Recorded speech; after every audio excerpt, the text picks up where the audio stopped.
supporting the passage of House Bill 148 by the Ohio General Assembly, which proposes prohibiting the disposal of brine by deep well injection and land application in the state of Ohio and declaring it an emergency.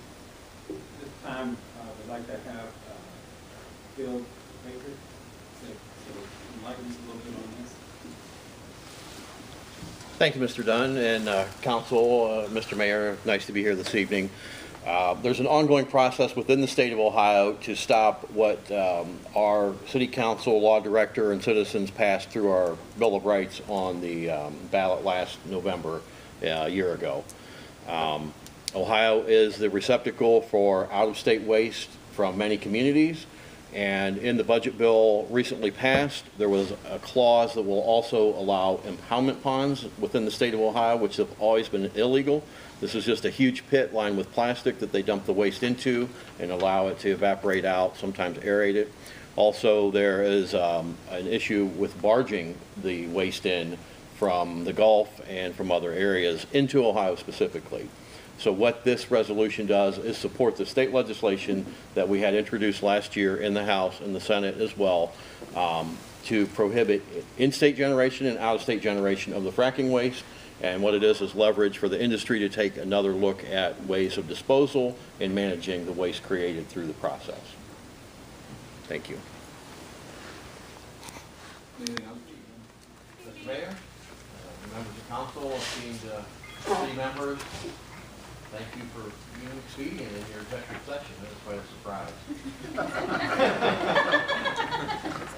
Amy warned me earlier today that she might have to entertain us, and I don't think it was going to. So I look forward to that next time. I spoke briefly about Bill 13343, and I won't speak much else on that. I did want to let you know that I'm working with a local historian, Tim McKee, and doing a Bill of Rights history project that we hope to introduce in the community this coming November of 2014.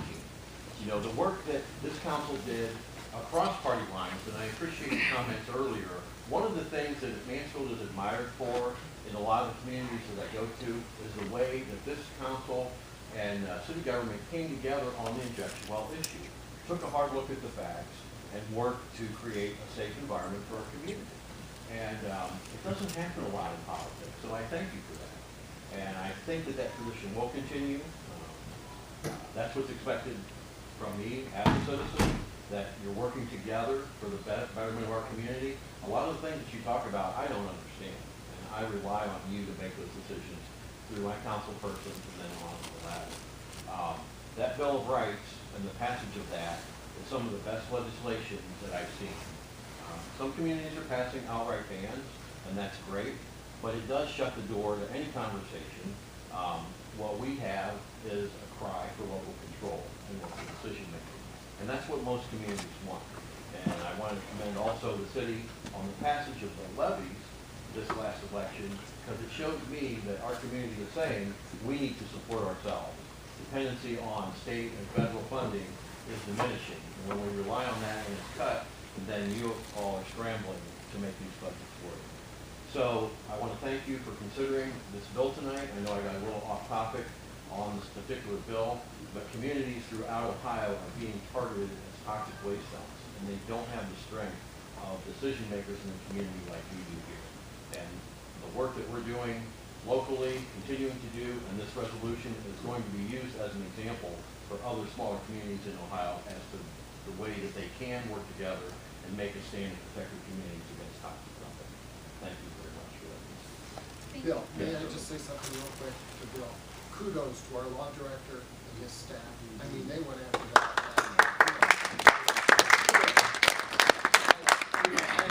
I knew his brother, but I did not know him, and I was awed when he went after this drilling in the well pit, and I just applaud him wholeheartedly for what he's done for our community. Yeah, it's the truth.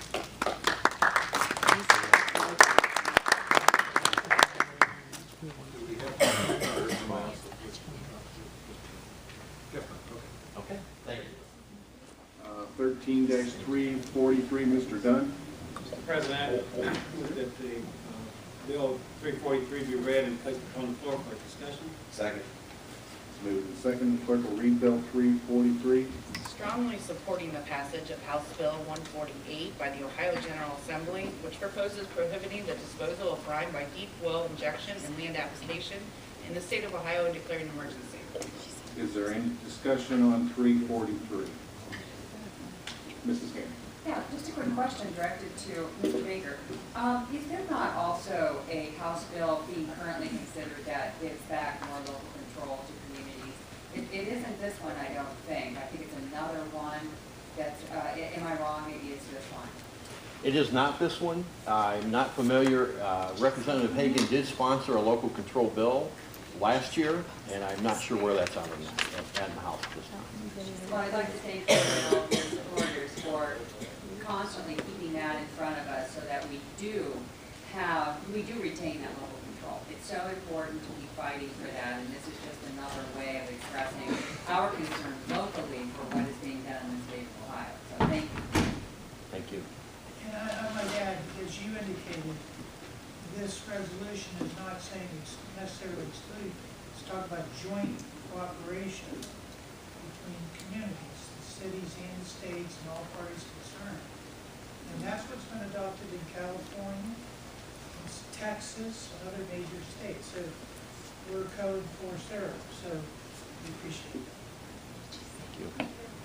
Any other discussion on 343? Okay, hearing none, Mr. Dunn. Mr. President, I move that Bill 343 be placed upon the floor for final passage. Second.